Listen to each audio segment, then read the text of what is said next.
Абе, деца, аз в гиня ли съм ви? Значи, днес е събота. Спи ми се. Изкарам им пачки, за да ядете. Я, бързо, марш, оставите! Борис, отивай в ъгъла. Викторе! Я отивай в стаята бързо. Александър! Ела тука.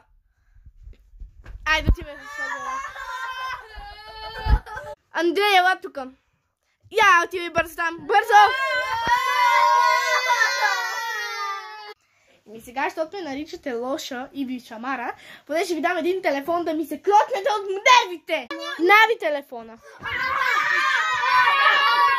Ето това е, когато имаш лоши деца.